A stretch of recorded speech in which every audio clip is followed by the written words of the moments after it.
안녕하세요. 오늘 좀 좋은 말씀 주시고 은혜의 말씀 많이 주셨는데 이제는 좀 재미없는 말씀을 드리려고 합니다. 또 저희가 장애 사역을 하려면 또 장애에 대한 정확한 또 이해도 조금 필요할 것 같고 또 특수교육이라든지 장애에 관련된 좀 전문적인 지식도 살짝 필요한 것 같아서 제가 이렇게 좀 드라이한, 촉촉하게 젖으셨는데 드라이한 말씀을 조금 드리려고 합니다. 저는 추 필립이라고 하고요. 현재 특수학교에서 특수교사로 일을 하고 있고 또 비헤이비어 스페셜리스트로 또 일을 하고 있습니다. 그래서 그 장애에 관련된 부분들 조금 말씀드리고 좀 더 정확하게 장애인들을 이해하실 수가 있으시면 좋겠다 하는 말씀을 드리고요. 그래서 제가 히즈프렌즈에서 강의를 한 6시간짜리 강의를 이제 새로 오시는 교사 님이 계시면 6시간 강의를 드리는데 그 중에 1시간 40분 분량만 맛배기로 보여드리겠습니다. 잘 줄여가지고. 네. 그래서 시간이 많이 없기 때문에 좀 빨리빨리 지나가도록 하겠습니다. 그래서 좀 하나님께서 은혜를 주시더라도 조심하면 안 됩니다. 은혜 자리 가지고 잘 들어주시면 감사하겠습니다. 제가 첫 번째 강의는 장애에 대해서 이렇게 좀 정확하게 무엇이 장애인가에 대해서 혹시 고민을 해보신 적이 있으신지 모르겠어요. 조금 전에도 우리 권사님께서 질문하셨지만은 이게 장애가 무엇인가에 대한 그런 정의가 조금 정확하게 알 필요가 있습니다. 그래서 제가 시간이 좀 많으면은 이런 질문을 드려가지고 한 1분, 2분 무한정 기다려 드리면서 이렇게 답을 조금 기다렸으면 좋겠지만은 그렇게 시간이 없어서 제가 딱 3초를 드리겠습니다. 그래서 제가 질문을 드려서 3초의 답이 없으시면은 그것을 여러분들의 진심으로 알겠습니다. 진심이 무엇이냐 하면은 나는 모른다, 아니면 나는 대답할 의사가 없다. 그래서 3초에 그러면 장애가 무엇인가요? 네, 여러분들 진심 잘 알았습니다. 그러면은 거기에 대해서 이제 저희가 한번 생각을 해보도록 하겠습니다. 장애가 무엇인지에 대해서 조금 알기 전에요. 장애에 관련된 팩트를 한번 살펴볼까요? 최근의 인구조사에 의하면은 이게 가장 최신판의 인구조사가요. 미국 인구의 13.2%였습니다. 그러니까 장애인입니다. 전에는 10% 정도 됐었는데 3%가 증가됐습니다. 이거는 이제 2020년 자료고요. 7가정 중에 2가정이 장애 가족 구성원이 있고요. 2천만 가정입니다. 2천만. 전체 가정의 29%가 장애 가정입니다. 미국에 한 7,300만 가구가 있다고 그렇게 수정을 하고 있거든요. 통계적으로. 그 중에 2천만 가구입니다. 200만이 아니고요. 2천만 가구입니다. 그러면 한 가정의 장애인 당사자하고 한 명의 보호자가 산다 이렇게 가정을 하면은 그 인구가 숫자가 몇 명이 되냐면은 4천만 명이 되죠. 그런데 그 부모님이 또 혼자 태어나시지가 않잖아요. 부모님이 계시고 그럼 그 가정을 또 더해요. 그러면은 6천만 가정이 되고요. 그리고 한 가정이 아니죠. 두 부모님이 계셔야 되잖아요. 또 가정을 또 해요. 그럼 8천만 가구가 돼요. 그러면은 미국의 장애인과 관련된 사람은 기하급수적으로 늘어납니다. 그렇죠? 이 장애인과 관련된 사람들은 숫자가 어마어마하게 늘어나는 거예요. 그런데 이 많은 분들이 교회를 못 나오시는 거죠. 그래서 제가 히즈프렌즈 강의할 때 교사 교육할 때 말씀드리지만은 교회에서 여러분들의 가정에 이제 장애가 있는 분들 교회에 좀 올라 그러는데 좀 교회에 안 나와 주셨으면 좋겠습니다 하는 메시지가 전달이 돼요. 실질적으로. 그러면 그 메시지가 전달됐을 때 교회에서는 그 장애인 당사자 한 명한테만 조금 미안하지만 다른 교회를 가르치셨습니다 하는 메시지이지만은 그 메시지는요, 그 가정의 전체에게 전달이 되는 거고요. 그리고 그 가정의 전체에게 전달이 되면은 양쪽 가정에 있는 하고 어마어마한 사람들의 숫자들이 교회에서 등을 지게 되는 겁니다. 이게 1억 명이 넘는 사람들이에요. 생각해 보면은 이거를 저희가 장애 사역을 할 때 하지 않을 수가 없습니다. 그 중에서 한 1% 정도, 1.3% 정도가 2명 이상의 가정을 가지고 살아가고 있습니다. 그래서 장애 사역이라는 것이 그냥 단순히 장애 사역만 하는 것이 아니라 그 장애에 관련된 어마어마한 숫자들이 이게 연계가 되어 있고, 이 사역이 교회에서 이루어지지 않으면은 그 많은 사람들을 교회로부터 등을 돌리게 할 수 있는 가능성이 있다는 그런 말씀을 드리고 싶어서 이 말씀을 드리는 거고요. 그래서 장애에 대해서 이제 저희가 장애가 무엇이냐에 대해서 고민을 할 때에 1980년대 옛날에, 아주 옛날에는 이렇게 장애를 어떻게 구분을 했냐면은 이렇게 impairment, disability, handicap, 이것을 이렇게 많은 경우에 이것을 이제 혼동이 되셔서 사용하시는 경우가 많아요. 근데 이것을 좀 정확하게 아시면 장애에 대해서 좀 더 정확하게 이해하실 수가 있을 것 같습니다. impairment, disability, handicap 3초 드리겠습니다. 무슨 구분을 하실 수 있으신가요? 무엇이 차이가 있나요? 네, 같은 말, 다 같은. 이게 조금 이제 어떤 경우에 이게 서로 이렇게 상호 교환적으로 사용되기도 하는데요. 사실은 조금 전문적으로 다루면 의미가 조금 다릅니다.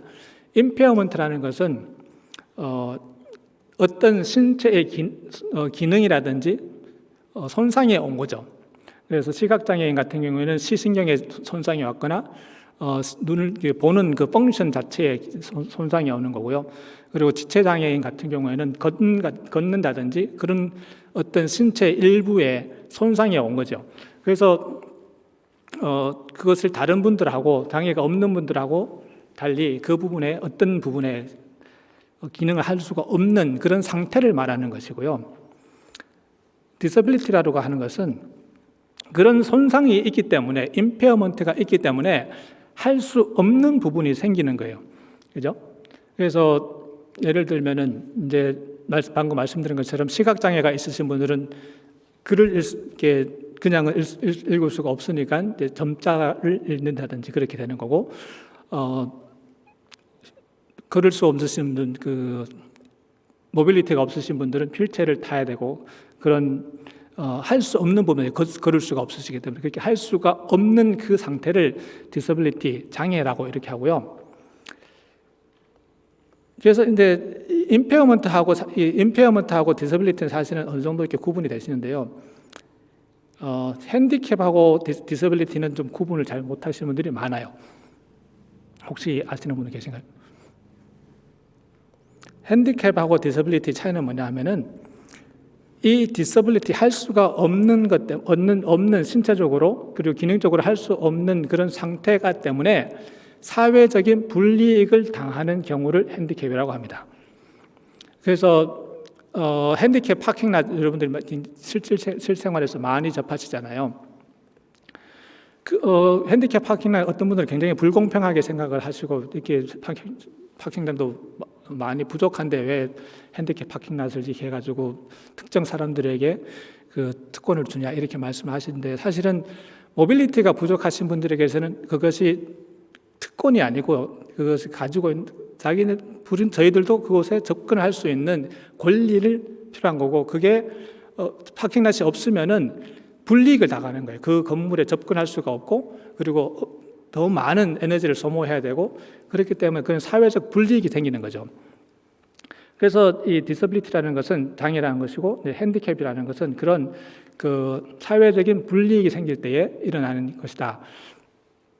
이렇게 말씀을 드리고요. 근데 이것이 이제 1980년대 모델이라고 말씀드렸죠. 이 1980년대 모델이 뭐냐면 그 상태에 너무 많이 집중을 하고 있기 때문에 이것이 조금 더 이제 한 2000년대 초기부터 장애라는 것이 그런 상태에 너무 집중하지 말고 우리가 사람에게 좀 집중을 하자. 그래서 person first라는 무브먼트가 일어났어요. 그래서 옛날에는 용어들도 disabled people 뭐 이렇게 영어도 그렇게 말씀 쓰고 했었거든요. 그래서 handicapped people 뭐 이렇게. 근데 이것보다 사람을 먼저 내세우자 이래가지고 2000년대 초기부터 일어나는 무브먼트가 뭐냐면 용어들을 바꾸기 시작하는데 people with disability 이렇게 용어를 바꾸기 시작했어요. 사람이 먼저 나오는 거죠. 영어는 한국말로는 그게 조금 어렵기 때문에 그냥 그렇게 한국 같은 경우는 무슨 장애인 이렇게 하다가 장애를 가지신 분, 사람 뭐 이런 식으로 조금 이렇게 바꾸기도 한 것 같더라고요. 그래서 사람을 중심으로 좀 보자 이래가지고 장애인도 사람이다 이래가지고 하는 것이 이것도 이제 좀 시간이 많이 걸려 설명을 드려야 되는 건데 간단하게 말씀드리면 임페어먼트는 그냥 있어요. 어때 신체의 구조라든지 그 기능에 손상이 온 거죠. 그런데 그 손상으로 인해 가지고 어떤 활동을 할 수가 없게 됐어요. 그래서 disability라는 말 대신에 limitation이라는 게 생긴 거죠. 그러니까 장애인들이 어떤 일을 할 수 있는 것도 있지만 장애 손상 때문에 할 수 없는 부분이 나오잖아요.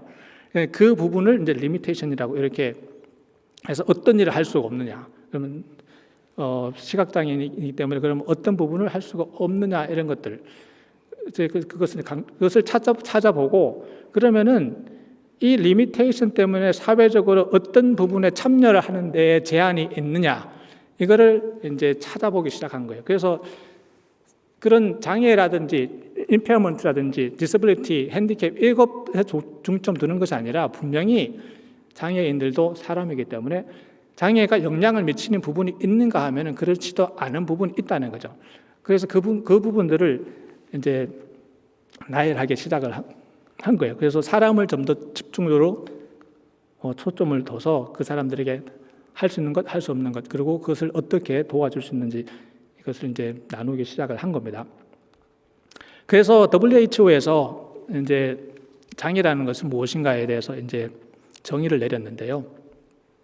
첫 번째는 이게 대주제로 나온 것이 뭐냐면은 WHO의 장애는 인간의 한 부분이라는 거죠. Disability is a part of the human condition. 그래서 사람의 한 부분이기 때문에 누구나 가질 수가 있다는 것이고 누구나 가지고 있을 수도 있고요. 지금 현재 장애가 없어서도 누구나 장애인이 될 수가 있는 거고요. 그래서 사람의 삶 속에 장애는 다 있고 분리가 될 수가 없다는 것을 강조를 하고 있는 거고요. 그래서 이제 그러면서 disability라는 것은 이제 disability is 저희가 이제 고등학교 때 독해하는 그 영어 시간을 한번 넘어가 보면은요, disability is 장애는 엄블레라 텀이라는 거죠, 그죠? 이게 큰 용어라는 얘기예요. 그래서 처음에 아까 말씀드렸던 임페어먼트가 있고요, 그리고 어떤 활동에 제약이 있고요, 그리고 그것으로 인해 가지고 사회에 참여하는 데에 제한이 있는 거죠. 그런데 이런 것들이 복합적으로 작용을 해가지고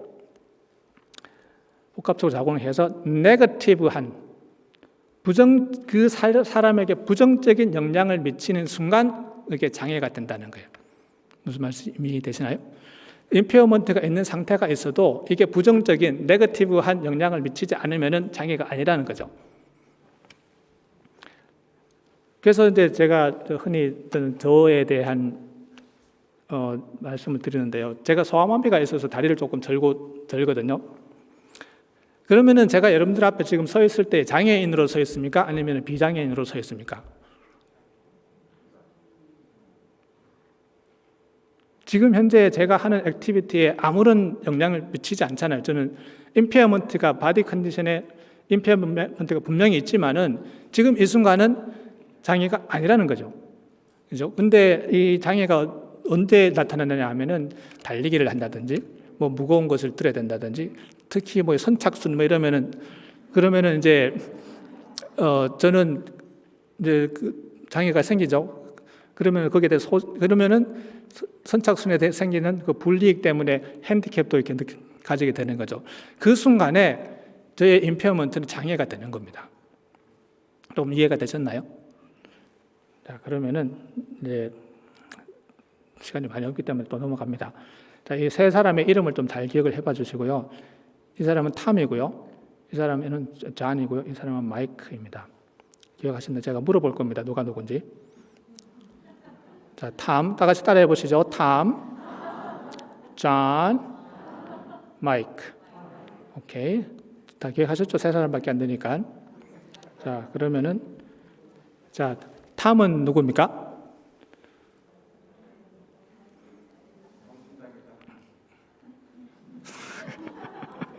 그러면은 마이크는 누굽니까? 그러면 존은 누굽니까? 휠체어라고 말씀하신 분. 이게요, 많은 분들이 탐은 그 빨간색 옷을 입고 마이크는 정장을 하고 있고 이렇게 대답을 하는데 존은 누굽니까? 이러면은 휠체어를 타고 있는 사람이라고 얘기를 합니다. 이 사람에게 먼저 보이는 게 뭐죠? 사람이 먼저 보이는 게 아니고 그 사람이 가지고 있는 장애가 먼저 보인다는 거죠. 그래서 저희들이 이 프랙티스를 조금 하실 필요가 있어요. 그래서 장애인들이 분명히 그 컨디션이 있는 것은 사실입니다. 하지만 그 사람들에게서 그 사람을 먼저 보면 좋겠다는 거죠. 제가 재미있는 통계를 하나 보여드릴게요. 잘 보이시죠? 이거는 조금 오래된 자료이긴 합니다만은 나이에 따라서 장애의 분포도를 이제 얘기를 하고 있는데요. 이렇게 지금 인지 장애 그리고 인디펜던트 혼자서 생활하시는 분들이 좀 어려우신 분, 걷기가 불편하신 분, 자기 스스로를 돕는 일에 불편하신 분, 듣고 보는 것 보시는데 어려움이 있으신 분들 이렇게 늘어나거든요. 이 정도 이렇게 나이에 따라서 cognitive development, 인지 발달 장애 이렇게 발달이 되고 나이 분포가 이렇게 되고요. 그리고 또 예를 들면은 이런 어떤 거죠? 이게 seeing 같은 거 보기가 어려우신 분 이거는 또 이해가 되시죠? 당연히. 왜냐하면은 이제 노안이 오시고 그러면은 이제 보기가 불편하시기 때문에 이것도 이제 되는데 인지 발달 장애만 한번 따로 말씀을. 인지 발달 장애에 보면 굉장히 흥미로운 데이터가 하나 있습니다. 인지 발달 장애 이분들은 이제 4개로 이렇게 분류를 했는데요. 러닝 디서빌리티 학습 장애 그리고 멘탈 이모셔널 디서빌리티 정신적 정서적 장애가 있으신 분들 그리고 인텔렉츄얼 디서빌리티 인지 장애가 있으신 분 그리고 이제 치매 노인성 치매 이렇게 있으신 분들이에요. 다 좋은데요. 러닝 디서빌리티를 한번 볼까요? 러닝 디서빌리티에 대한 자료를 딱 보시면 굉장히 흥미로운 자료가 있습니다. 러닝 디서빌리티가 55%가 있었거든요. 인지 장애 중에서 55%가 러닝 디서빌리티를 가지신 분들이 차지하고 있었어요. 근데 25살부터 시작해가지고 35살부터 시작해가지고 이게 또 색깔이 잘 안 보이시나요? 급속도로 속도가 이렇게 떨어집니다. 이게 웬일인가요? 다른 부분들은 이렇게 보면은 이해가 어느 정도 이해가 되는데요. 예를 들면 치매, 디멘시아 이렇게 당연히 늘어나겠죠. 나이가 들면 치매가 인구가 늘어나는 건 당연하고요. 그리고 intellectual disability 지적 장애가 있으신 분들 이렇게 줄어드는 게요. 지적 장애는 다운 신드롬 또 페이탈 알코올 신드롬 이런 유전적인 이유로 인해서 인지 발달 장애가 있으신 분들이 많이 계셔가지고 이런 분들이 좀 죄송합니다만 오래 사시지를 못하시는 경우가 많아요. 근데 요즘은 의학이 발달돼서 그래도 많이 오래 사시지만 이건 다 이해가 돼요. 근데 이 학습 장애는 어떻게 된 건가요? 갑자기 왜 이렇게 줄죠? 25살 지나면서 아주 다른 것보다 이게 기울기도 확 이렇게 완전히 떨어지잖아요. 이게 학습장애의 정의는 이렇습니다. 학습장애는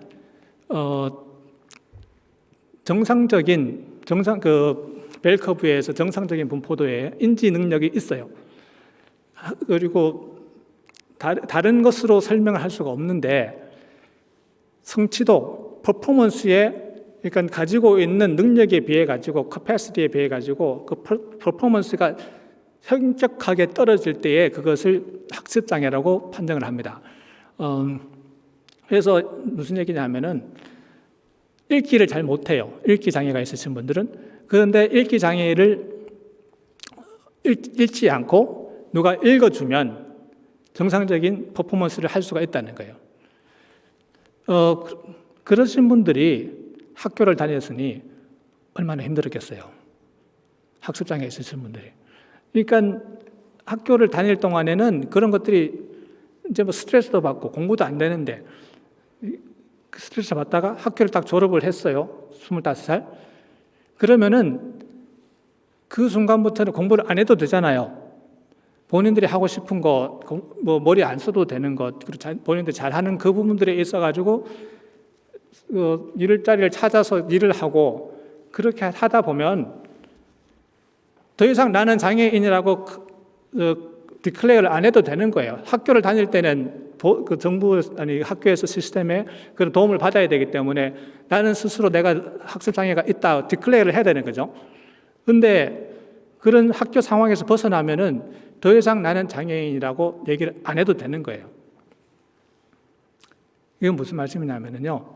장애라는 것은 사회가 만든다는 거예요. 어떤 상황에 그분이 있느냐에 따라서 장애인이 되고 장애인이 되지 않는다는 거죠. 그래서 저희 교회에서도 생각을 해보면은 그 장애인들이 오지만은 그분들이 장애인으로 살지 교회 생활 안 해도 될 수도 있다는 거예요. 그런데 방법은 이제 저희들이 이제 찾아가야 되겠지만은 그래서 이제 장애에 대한 그 말씀을 드리는 거고요.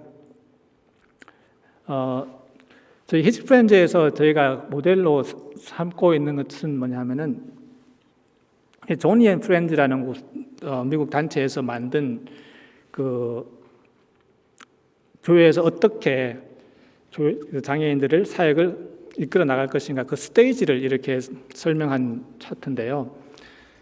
교회에서 처음에는 이그노를 한다는 거죠. 전 관심이 없어요. 나는 장애에 대해서 잘 모르고 저희는 관심이 없기 때문에 우리한테 묻지 마세요. 이렇게 되고요. 근데 이제 그 다음 단계가 이제 동정심에 의해 가지고 우리도 조금 그분들에 대해서 좀 긍휼한 마음을 가지고 뭔가를 해야 되겠구나. 그렇게 시작을 하고 그 다음에 이제 케어를 하고 그래서 이제 한 부서에서 조그맣게 시작을 하는 거죠. 그런데 이 단계를 뛰어넘어서 이분들이 말씀하시는 것은 뭐냐면은 친구가 되어야 되고 또 제일 높은 단계에서는 이분들과 함께 동력을 할 수 있는 단계까지 가야 된다. 이렇게 지금 얘기를 합니다. 그래서 이 단계를 건너뛰기 위해 가지고 필요한 것이 어웨어니스 알아야 되고요. 이분들에 대해서 접근할 수가 있어야 되고요. 함께 섞여야 되고 그리고 함께 참여하고 이렇게 나가야 된다. 그래서 이런 모델을 저희들이 생각하고 저희가 이곳을 향해서 지금 가고 있습니다. 동력을 하는 이분들하고 함께 동력을 하는 그 중에서 특별히 동정에 대해서 잠깐 말씀을 드리고 싶은데요. 이 동정한다는 것, 이 마음은 사실은 어떻게 보면 긍휼의 마음하고 조금 다릅니다. 그래서 이 아이들 보면 굉장히 참 불쌍하고 보기만 해도 막 도와주고 싶은 막 호주머니가 막 열리고 지갑이 막 열리고 그런 그림이잖아요. 근데 이 사람 누군지 아시죠? 스티븐 호킹스. 이 사람을 보고 내가 저 사람 불쌍하니까 내가 좀 도와줘야지 하는 마음을 가진 사람은 아무도 없어요. 혹시 그러신 분 계신가요? 지금은 돌아가셨기 때문에 하고 싶어도 못합니다만은 왜 그런가요? 왜냐하면 이분이 우리보다 잘났어요. 우리보다 더 큰일을 많이 했어요. 그게 무슨 말이냐면요. 동정의 마음이 생긴다는 것은 내가 그 사람보다 조금 낫다. 내가 그래도 뭔가 좀 이렇게 뭔가 해줄 만한 그런 마음이 있다. 그런 마음인 거죠. 그래서 이 마음이 나쁘다는 건 아니지만은 그 사람의 입장에서 그 동정의 마음보다는 저희가 사랑하는 마음으로 접근을 하고, 그리고 동등한 입장에 있다는 것을 저희가 꼭 기억을 하셨으면 좋겠어요. 교회 사역을 하실 때 장애인들이 있어 제가 시간이 없어서 그 말씀 못 드리지만은, 교회에서 이제 잘못된 생각을 가지고 계신 것 중에 뭐냐면은 장애인들이 좀 불쌍하기 때문에 이렇게 도와줘야 된다는 그런 마음이 있는데요. 그게 아니라 똑같이 하나님 앞에서는 저희가 똑같은 사람이 하나님의 피조물이고, 하나님께서 똑같이 사랑하시는 분이다. 그 동등한 마음을 가지고 대해 주셨으면 좋겠다는 거죠. 제가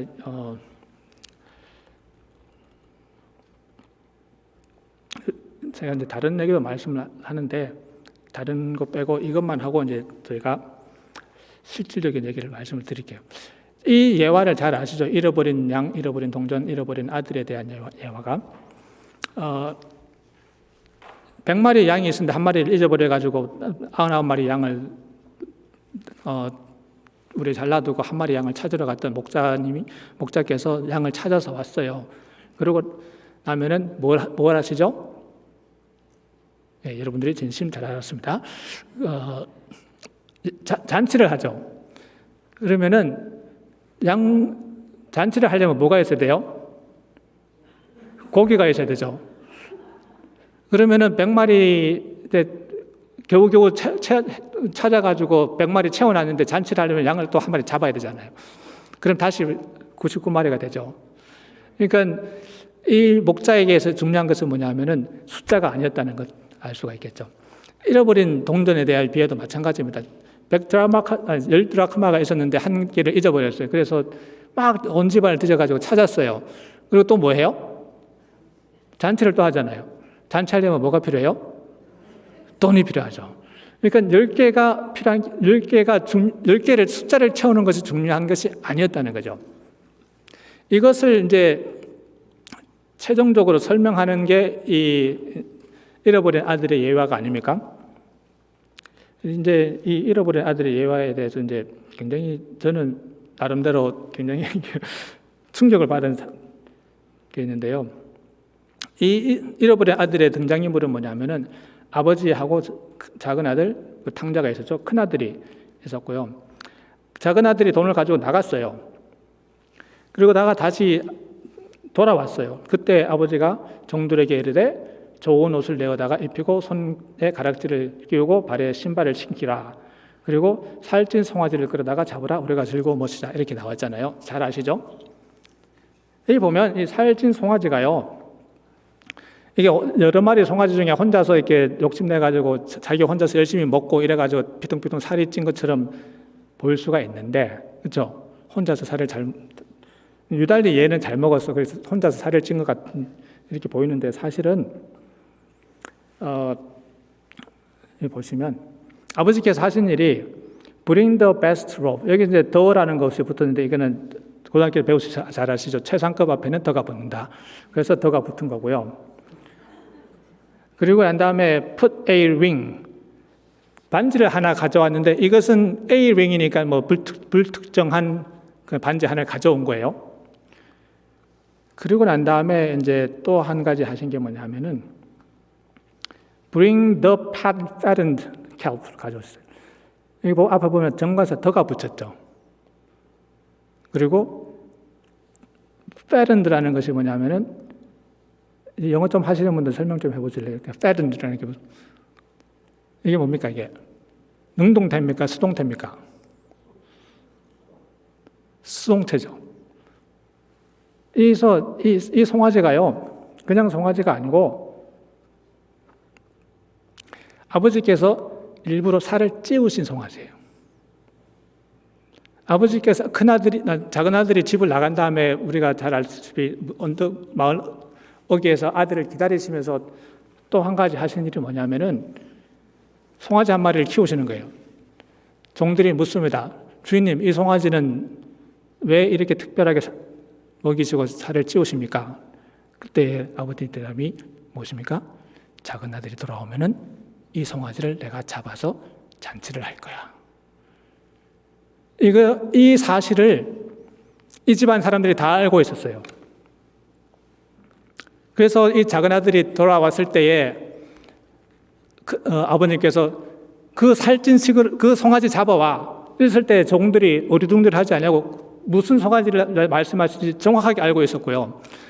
그리고 큰아들이 바깥에서 일하고 돌아왔을 때에 큰아들 그 종들이 먼저 아들이 안 들어오니까 종들이 나가서 마중을 하면서 하는 말이 뭡니까? 작은 아들이 돌아와서 아버지께서 그 송아지를 잡으셨어요. 그때에 큰아들이 그 송아지 무슨 송아지 얘기했는지 정확하게 알고 있었어요. 그리고 나서 아버지한테 가서 불평하는 것이 아버지 결국 그 송아지 잡으셨군요. 나한테는 닭 한 마리 염소 새끼 한 마리 안 주시더니 결국 그 송아지 한 마리 잡으셨군요. 그 불평을 하는 거 아닙니까? 이게 사실은 이제 저가 큰 딸이 돼도 배알이 꼬였을 것 같아요. 배알이 꼬였을 것 같아요. 그래서 작은 아들이 그 유산 가지고 다 도망갔는데 나가버리고 했는데 아버지는 나는 열심히 나가서 일을 하고 있는데 아버지는 송아지를 한 마리를 키우시는 거예요. 애지중지. 그리고 얼마나 오래 나가 있었는지 모르지만은 송아지가 소가 되면은 걔는 버리고 다른 송아지를 잡아 또 해가지고 찌우시고 정성을 들이시잖아요. 그런 배알이 꼬이는 거죠. 그때에 큰 아들의 모습이 어쩌면은 많은 교회들이 가지고 있는 모습일 수도 있어요. 이 세 가지 예화의 주제는 뭐냐면은 잃어버린 것들이 돌아와서 찾아져서 하나님과 함께 됐다, 주인과 함께 됐다는 거잖아요. 잃어버린 관계가 있었어요. 그 관계가 끊어졌었는데 이 관계가 다시 이어졌다는 것이 그 예화의 주제거든요. 그것이 이루어졌는데 큰아들은 그 관계가 이루어졌다는 것보다 내가 아버지로부터 소원함을 받았다는 것이 더 서러웠던 것 같아요. 그래서 많은 교회에서 저희들이 장애사역 하다 보면 장애사역이 돈도 많이 들어가고 인적 자원도 많이 들어가고 해요. 그러다 보니까 그분들이 나와서 이 교회에 나와서 그 끊어진 관계를 이어가고 하나님께 나와서 구원받고 하는 것들보다 그런 서러움을 그러니까 왠지 저부서는 좀 특별해 보이는 것 같은 그런 것들이 조금 불편한 마음으로 다가들 수도 있지만은 중요한 것은 뭐냐면요, 내가 말씀드렸던 그 어마어마한 사람들의 숫자들이 교회에 와서 하나님과의 그 끊어진 관계가 이어져 나가야 되지 않을까 그런 생각을 한번 해봅니다. 제가 시간이 없어서 제가 다 넘어가고요. 제가 이것은 이제 히즈프렌즈 그 맨 마지막에 강의가 교사 교육이 다 끝나면은 항상 드리는 말씀인데요. 5절부터 읽어볼게요. 그때에 맹인의 눈이 밝을 것이며 못 듣는 사람들의 귀가 열릴 것이며 그때에는 저는 자는 사슴같이 될 것이며 말 못하는 자의 혀는 노래하리니 이는 광야에서 물이 솟겠고 사막에서 시내가 흐를 것임이니라. 저는 이 말씀 속에도 제가 한번 충격을 받으면서 정말 이렇게 잠시 이렇게 소름 끼칠 정도로 그런 깨달음이 있었던 적이 있었는데요. 저희들이 어떤 사람의 마음속에 어떤 생각을 가지고 있고 그 사람들이 누가 그 머릿속에 있는지 알 때가 언제냐 하면은 어떤 일을 준비할 때입니다. 예를 들면 갓난 아이들을 위한 그러니까 뭐 한 5살짜리 애라고 생각해 봅시다. 5살짜리 된 아이들을 위해서 생일 잔치라든지 이런 걸 준비하는 데에 어제 저희가 갔던 무슨 방간에 이런 데 가지 않겠죠. 그죠? 그 아이들이 마음속에 있기 때문에 그 아이가 좋아할 만한 곳을 준비를 하게 되는 겁니다. 그 방을 꾸밀 때에도요, 그 방이 누구의 방이냐에 따라서 아이들의 방이 같으면 알록달록하고 무슨 미키마우스 뭐 이런 거, 파워레인저 이런 거 갖다 넣지만은 티네이저들을 위해서 방을 꾸밀 때는 그런 것들을 넣지 않고 거기에 맞는 것들을 준비를 하잖아요. 그 마음 속에 누군가가 있느냐에 따라서 그 준비할 때에 그 누군가가 있는지를 알 수가 있어요. 근데 지금 하나님께서 어떤 공간을 지금 준비하고 계신가요? 저희들을 위한 지상낙원을 준비하고 계세요. 그 지상낙원을 준비하시는 데에 누구를 위한 자리를 누가 그 하나님의 마음속에 있나요? 하나님께서 어떤 이유에서인지 모르지만은 장애를 저희들한테 허락을 하셨어요. 근데 그것이 하나님 앞에서도 하나님도 마음이 너무 아프시고 많이 힘드셨을 것 같아요. 아버지 입장에서. 그래서 지상낙원을 계획하시면서 그 마음속에 장애인을 품고 계신 거예요. 내가 이 장애인들을 회복하겠다. 그런 마음을 가지고 계신 거죠. 그래서 맹인들의 앞을 보지 못하는 사람들 마음을 열게 할 것이고, 못 듣는 사람들 열게 할 것이고, 잘 못 걷는 사람들 사슴같이 뛰게 한다. 말 못하는 사람들 노래하고, 이런 마음을 가지고 계신 거예요. 하나님의 마음속에는 이 장애인들이 언제나 있다. 그래서 예수님께서 오셨을 때도 그 사역이 장애인들 사역을 위해서, 장애인들을 위한 사역을 하셨잖아요. 그래서 저는 이제 이런 말씀을 드립니다. 언젠가는, 지금은 저희가 돌보고 있는 이 아이들의 마음의 표현을 잘 못하고 말도 잘 못하고 있지만은, 이 날이 되면 하나님께서 그 장애를 다 회복해 주실 거예요. 그러면은 그 아이들이 저희한테 와서 얘기를 할 거 아니에요. 그죠? 선생님, 그때에 제가 넘어졌을 때에 손 잡아서 일으켜 주셔서 감사합니다. 그때에 제가 기분이 좀 안 좋아가지고 많이 힘들었는데, 많이 힘드셨죠? 그때 저 사랑으로 대해주시고 안아주셔서 감사합니다. 이런 말 할 수 있겠죠? 여러분들은 그 순간에 어떤 말씀을 듣고 싶으신가요? 저는 듣고 싶은 말이 있습니다. 제가 듣고 싶은 말은 Thank you for not giving me up. 저를 포기하지 않아줘서 감사합니다. 그 말 듣고 싶습니다. 그래서 하나님께서 품고 계신 그 장애인들, 저희가 하나님의 마음을 품는다면은 저희가 함께 품고 가는 것은 당연하지 않을까, 그런 생각을 해봅니다. 이제 실질적인 얘기를 조금 해보죠. 이제 장애에 대해서 조금 더, 이제 제가 이제 오늘 1시간 강의를 하고 내일 한 40분 정도 강의를 할 건데요. 사실은 이제 제가 행동 수정에 대한 것들 조금 미리 말씀드리지만, 이것은 이제 기본적인 원리를 말씀드리지만, 이것이 교회에서 적용하기에는 상당히 어렵습니다. 왜냐하면은 계속 컨시스트하게 이 일이 이루어져야 되거든요. 근데 교회에 일주일에 한 번 오고, 그것 또한 2시간 오고, 그리고 또 이런 전문적인 그런 트레이닝도 안 받은 상태에서 이렇게 하다 보면 굉장히 어렵지만은, 그냥 기본적인 원리가 이런 것이 있다. 그리고 아이들을 조금 더 이해하는 데 도움이 되셨으면 하는 마음에서 그냥 소개를 드리고요. 특수아동에 대해 이해를 이제 조금 말씀을 드리면, 저희가 흔히 말하는 발달장애라는 말을 많이 들으시는데, 발달장애가 무엇인가에 대해서 잠깐 말씀드리면, 발달장애는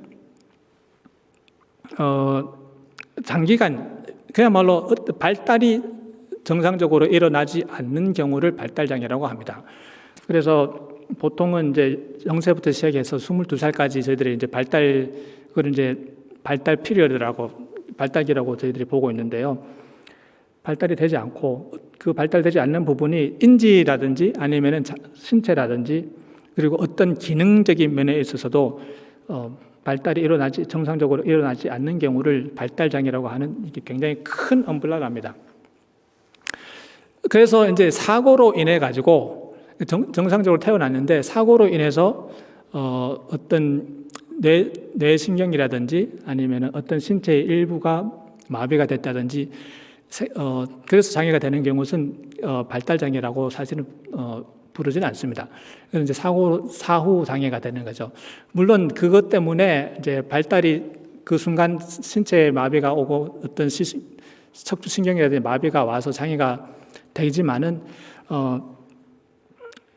조금 차이가, 그래서 발달이 딜레이가 되고 지체가 딜레이가 되고 정지가 되는 것도 사실이지만 조금 차이가 있습니다. 그래서 보통 발달 장애는 태어나면서부터 시작하는 것이다, 이렇게 이해를 하시면 되고요.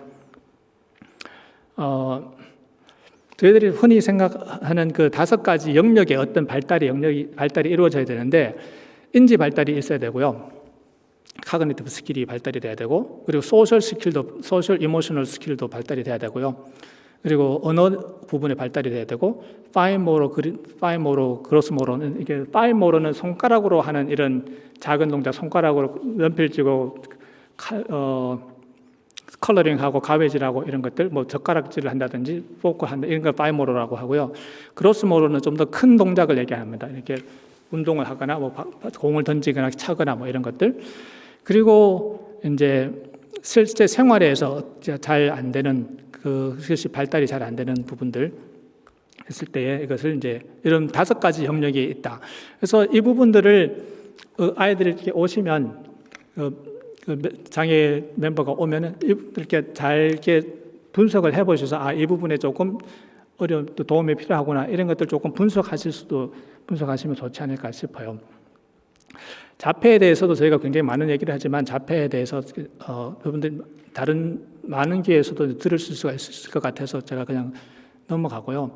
자폐에 대해서 잘못된 생각을 가지신 것들이 조금 있어서 거기에 대해서만 조금 말씀을 드리겠습니다. 자폐에 많은 분들이 제가 이제 많이 받는 질문이 뭐냐면은, 쟤는 어떤 특별한 능력이 있나요? 이런 질문을 많이 받거든요. 자폐에 굉장히 또 탁월한 능력을 가지고 있고, 뭐 천재적인 기질을 가지고 있는 분들이 있는 것도 사실입니다. 근데 그것은 자폐 인구 중에 굉장히 극소수고요. 대체적으로 자폐를 가지신 분들은 인지 발달 장애를 같이 겸하고 있습니다. 한 70%, 80% 정도가. 그래서 어떤 특별한 재능을 가지고 있다, 이것은 사실은 이제 잘못된 생각이시고요. 그리고 자폐를 가지신 분들은 사랑이라든지 정서라든지 이런 것들을 잘 느끼지 못한다, 이렇게 생각하시는 분들이 있는데, 다 압니다. 다 알아요. 그래서 누가 나를 좋아하고 누가 좀 나를 이렇게 막 이렇게 강제로 이렇게 디스플린 훈련을 시키려고 하는지 다 알아요. 그래서 참들아, 지금 자폐, 아직은 자폐에 대한 치료법은 없습니다.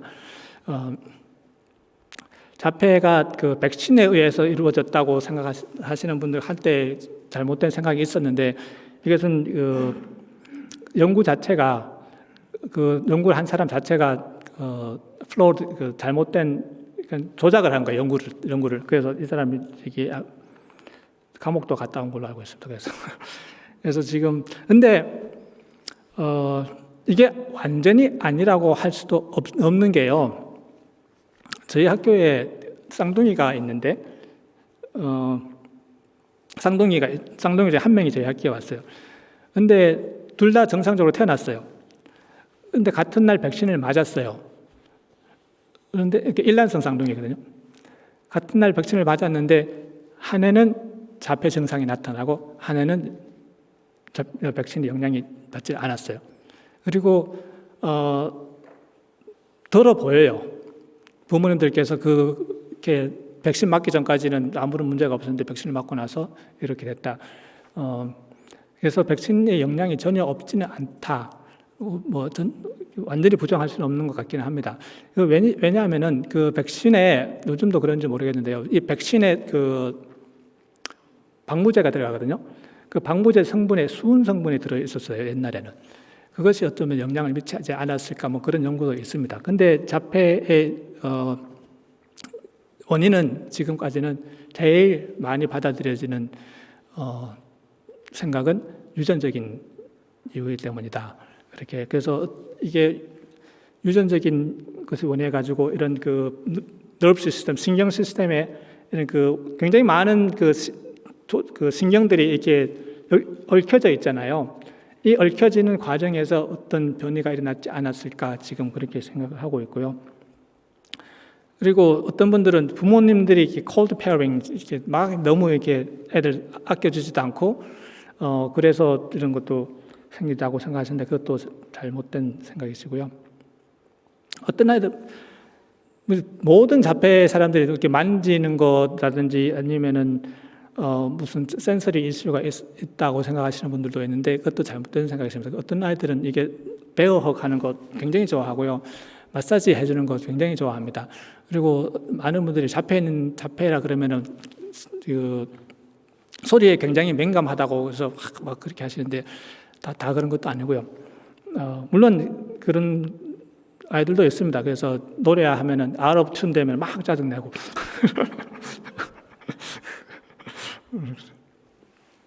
그리고 혼자 있는 걸 좋아한다고 생각하시는 분들이 많이 계신데요. 굉장히 신기한 것은 얘네들이 서로 이렇게 같이 놀지는 않아요. 그런데 같이 있는 건 또 좋아해요. 같은 그냥 이렇게 말 한마디 같이 안 섞어도 그냥 그 자리에 같이 있는 거 좋아합니다. 그래서 참조를 하시면 좋을 것 같고요.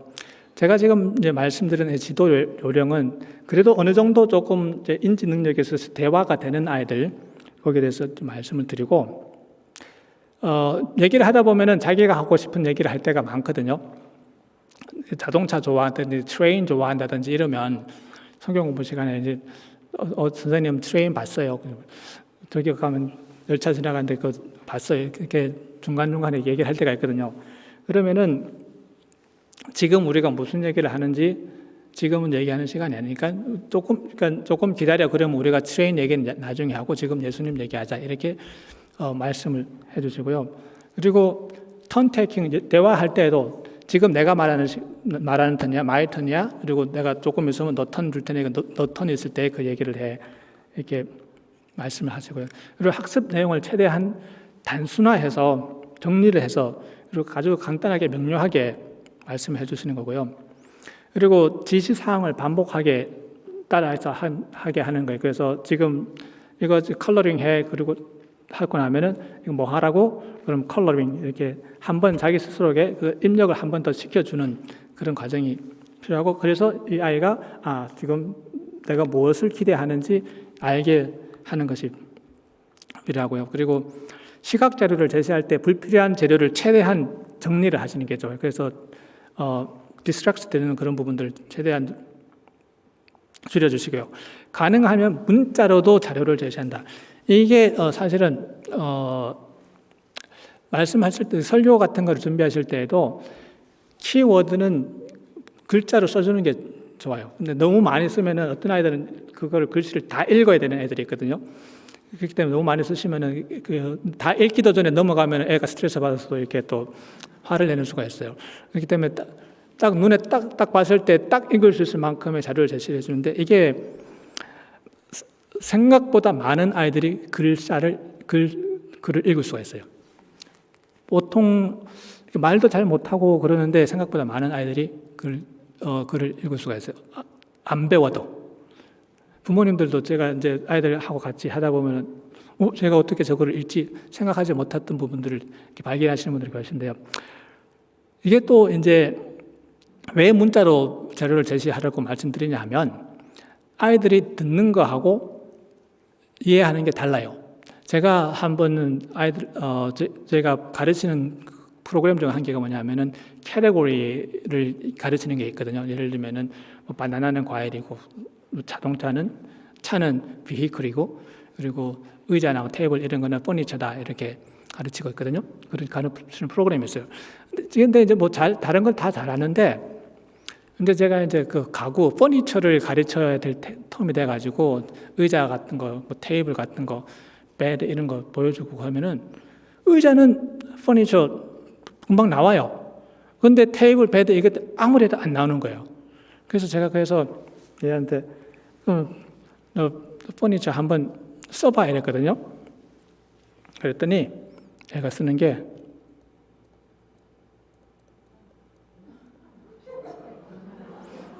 이렇게 써요. 얘는 체어를 보면은 퍼니체어라고 듣던 거예요. 퍼니처가 아니고. 그러니까 저희들이 듣는 거하고 걔네들이 듣는 거하고 이해하는 게 자기네들 수준으로 듣기 때문에 그래서 필요한 부분을 문자로 어떻게 써주시면은 도움이 될 수도 있다고. 또 이제 재밌는 말씀 중에 경상도 어머니께서 이렇게 아이들을 키우시면서 이제 자장가를 불러줬거든요. 자장가를 불러줬어요. 그래서 잘 자라 우리 아가 앞들과 뒷동산에 이렇게 매번 잘 때마다 불러줬어요. 근데 어느 날 애가 조금 컸어요. 그리고는 그 노래를 또 자장가를 불러줬는데 질문하는 거, 엄마, 근데 왜 맨날 똥을 싸? 그래서 그게 무슨 말이지? 그러니까 뒷동 산다며 앞들과 뒷동산에 이분이 경상도 아줌마다 보니까 발음이 좀 셌던 거예요. 뒷동산에. 얘는 살 때마다 뒷동산 얘기거든. 이렇게 저희들이 전달하고자 하는 거하고 듣는 사람하고 다른 겁니다. 그래서 그렇게 되고요. 그리고 가능하면 주위에 불필요한 것들, 산만함을 줄이는 것도 필요하고요. 이것도 재밌는 일화인데요. 저희 애 중에 한 명이 같은 화면을 계속 보는 아이들이 있어요. 여러분들 보시면 유튜브라든지 이런 걸 보면은 같은 장면만 한 3초짜리를 계속 반복해서 보는 아이들이 있거든요. 그럼 저희들이 저희도 그런 애가 하나 있었는데 뭘 그렇게 열심히 보냐 그래서 제가 물어봤어요. 너 이렇게 뭘 보냐 했더니 이게 TV 뉴스 쇼였는데요. 이 코너에 그린 색깔이 이렇게 쫙 퍼져 나오는 게 있거든요. 그러면서 저한테 보여주는 게 그린 그거 보는 거예요. 그러니까 메인 화면에 나오는 그 뉴스를 보는 게 아니고 그린 색깔이 이렇게 퍼져 나오는 게 걔는 그게 신기하고 재밌었던 것 같아요. 그러니까 저희들이 생각하는 것처럼 애들이 그렇게 저희가 의도하는 것에 따라가지고 잘 따라오지 않는다. 그래서 이렇게 저희들이 좀 예쁘라고 이렇게 붙여놓지만 어쩌면은 그게 디스트랙터가 주의 산만하게 만드는 결과일 수도 있다. 그래서 저는 교실에 있을 때는 가능하면은 뭐 쓸데없는 것들 안 붙여요. 뭐 A, B, C, D 뭐 이런 거 많이 붙여놓거든요. 근데 그게 다 디스트랙션이 돼가지고 막 쳐다보고 있을 수가 있어요. 그리고 이제 필요한 자료를 한꺼번에 다 제시하지 마시고 어떻게 하는 거에 따라서 필요한 만큼만 제공을 해주고요. 완성품을 제시하셔서 시각적인 도움을 하고 답을 정확하게 정리해서 정확하게 전달을 할 필요가 있습니다. 그래서 다른 학생들과 이렇게 불화가 있을 때 아이들과 직접 해결하지 말고 부모님들을 어른들 통해서 중재를 할 수 있도록 그렇게 시도를 해주시면 좋을 것 같습니다. 제가 이제 내일 강의를 위한 서론만 던져놓고 이제 드라마처럼 to be continued가 되겠습니다. 앵자이어티에 대해서 저희가 조금 말씀을 드리려고 하는데요. 메슬로의 Hierarchy of Needs라는 것은 아마 이제 그 심리학 개론을 들으시면 이게 한 심리학 개론 책 한 100페이지쯤에 나오면 꼭 나오는 그 도표입니다. 보신 적 있으시죠? 저희들이 사람들이 생각할 때 이제 기본적인 디자이어가 있는데 그 디자이어가 맨 밑 바닥에 깔려 있는 디자이어가 뭐냐면은 피지컬 몸이 필요로 하는 디자이어가 있다는 거예요. 그 배고프다든지 목마르다든지 뭐 이런 상태가 되면은 제정신이 안 된다는 거죠. 근데 이 욕구가 충족이 되고 나면 그 다음에 느끼는 충족이 뭐냐면은 안전에 대한 욕구가 필요하다는 거예요. 그래서 먹고 신체적인 욕구가 다 해결이 되고 나면은 어떤 공간에 들어갔을 때 내가 이곳은 안전한 것인가 불안하면 사람이 못 살잖아요. 이런 그런 디자이어가 있다는 거죠. 그래서 이쪽 올라가는데요.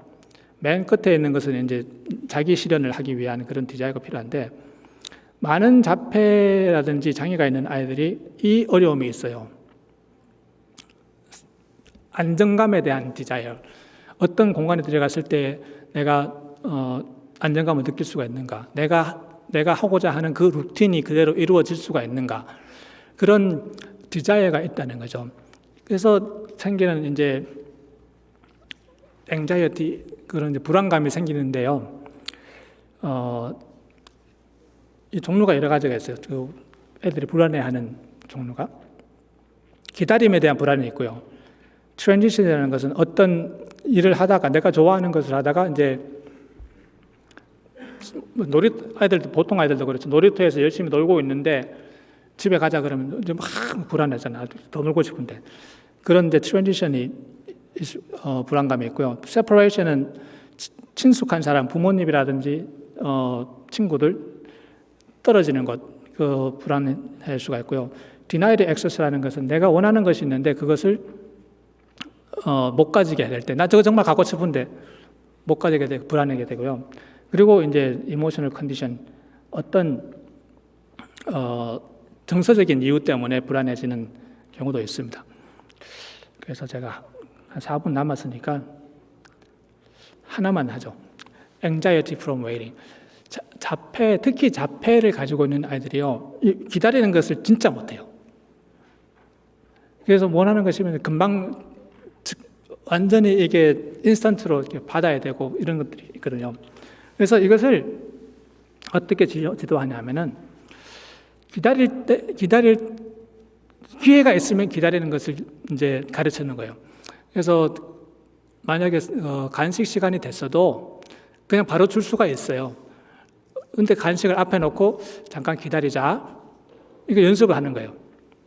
그리고 이거 할 때에는 반드시 무엇을 원하는지를 반드시 아셔야 돼요. 원하지도 않는 것 앞에 놔두고 기다리라 그러면 안 기다려요. 다른 거 찾으러 다니지. 그러니까 꼭 무엇이 원하는지, what do you want? 이렇게 물어본 다음에 이것을 확인하실 때는 옵션 같은 것들을 보여주실 수도 있어요. 그림 같은 거, 이렇게 스낵도 뭐 포테이토칩, 도리도스 이런 거 있으면 그림을 갖다 놓고 또 보여준다든지, 아니면 실제적으로 두 가지 옵션이 있으면 팝콘하고 칩이 있으면 이렇게 보여주고 뭐 먹을래 이렇게 물어본 다음에 확인을 하신 다음에 오케이 확인이 됐으면은 그러면 오케이 그러면 let's wait, then you need to wait, and then let's wait. 그리고 난 다음에 뭘 하냐면은 이걸 확인하는 거예요. What do you have to do? 너 뭐 한다고? 그러면 wait 이렇게 이제 답을 하게 하는 거죠. 그러고 나면은 이제 기다리는 거예요. 그리고 이제 중간중간에 이제 기다리는 기간 동안에 그것을 이제 확인을 시켜줘요. So what are you doing? 그러면 I'm waiting. What are you doing? I'm waiting. 그러고 나서 그 칭찬해, 그 기다리는 그 자체에 대해서 너 정말 잘하고 있어. 잘 기다리고 있어. You're doing great job waiting. 이렇게 기다리게 하고요.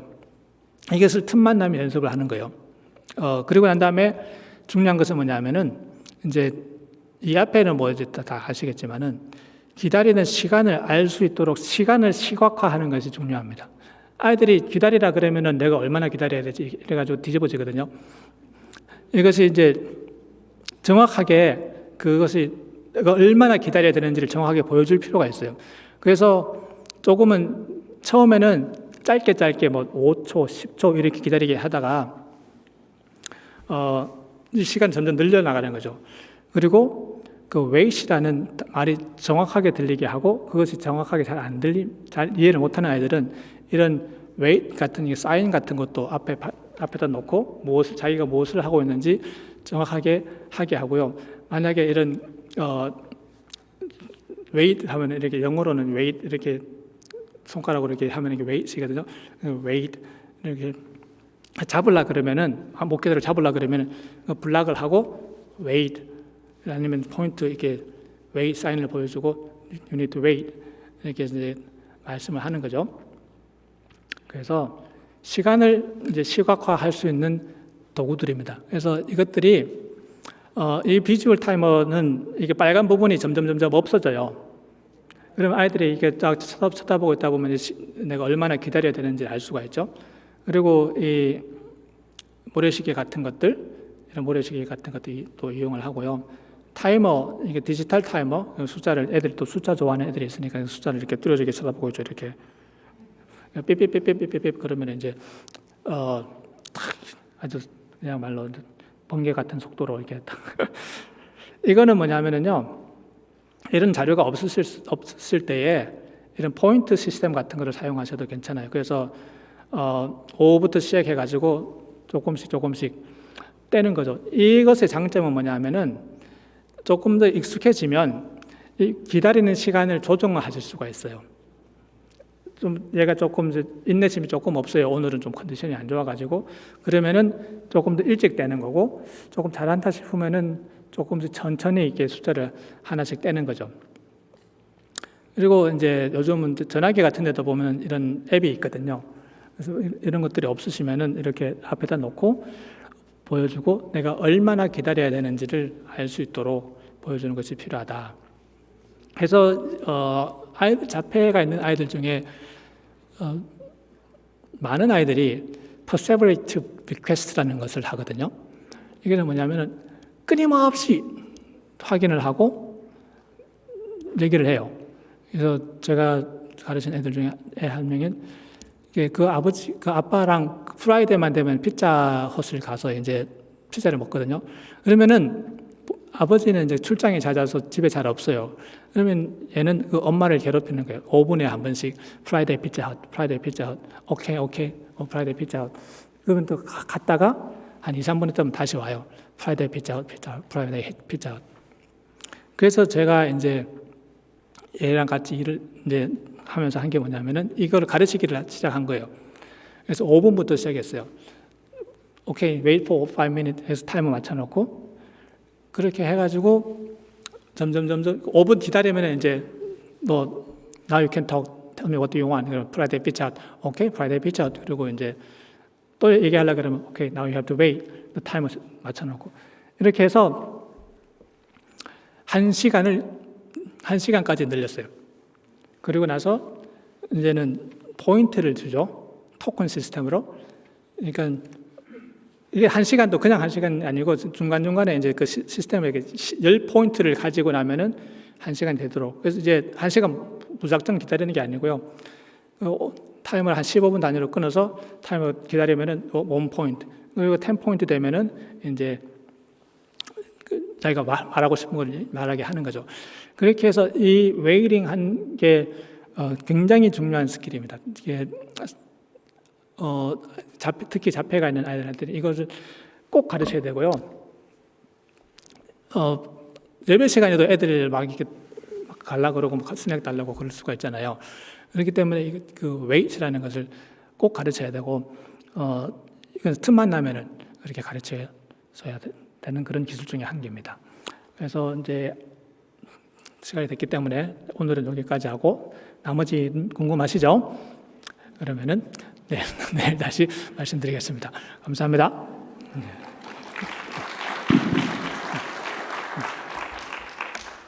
네, 저기 손동훈 장로님께서 오셔서 식사 기도해 주시고 시작하겠는데요. 아침과 같은 시스템으로 우측에 가셔서 도시락을 픽업 하신 후에 야외에 나가셔서 식사를 하시면 되겠습니다. 그다음 1시에 강의 시작.